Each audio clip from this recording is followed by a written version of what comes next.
रवि दीवाना डीजे रवि दीवाना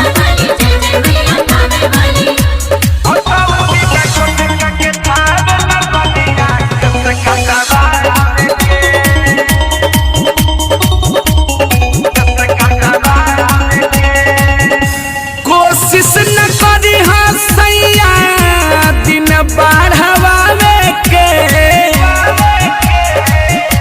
कोशिश न करी सैया दिन बढ़ावे के। भकौती बा छोटका के थावे नगरिया केस कटवावे के। भगवती बछटका के थावे नगरिया किस कटवावे के। डीजे रवि दीवाना बाजी चौक जय जय मैया शेरा वाली, जय जय मैया थावे वाली, जय जय मैया शेरा वाली, डीजे रवि दीवाना मैया थावे वाली।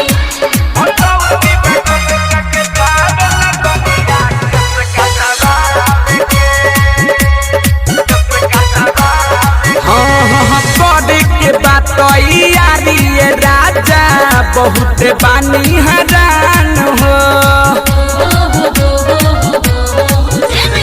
सब कोई अइले रौरे बा कमी काहे न पड़ेला ध्यान हो। कहला तू नटुआ के नचियत रापना चबावे के। कहला तू नटुआ के नचियत रापना चबावे के। भकौती बा छोटका के थावे नगरिया केस कटवावे के। भगवती बछटका के थावे नगरिया किस कटवावे के। डीजे रवि दीवाना बाजी चौक जय जय मैया शेरा वाली, जय जय मैया थावे वाली, डीजे रवि दीवाना शेरा वाली, जय जय मैया थावे वाली।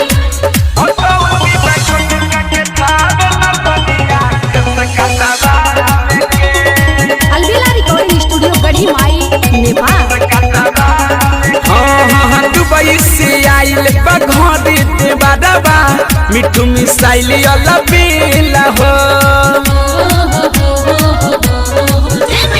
सुबोध नवीनवा गिने लदीनवा देखे थावे माई के मेला हो।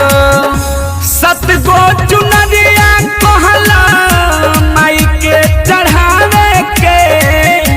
सत गो चुनरिया कहला माई के चढ़ावे के। भकौती बा छोटका के थावे नगरिया केस कटवावे के। भगवती बछटका के थावे नगरिया किस कटवावे के। कोशिश न करी सैया दिन बढ़ावे के। भकौती बा छोटका के थावे नगरिया केस कटवावे के।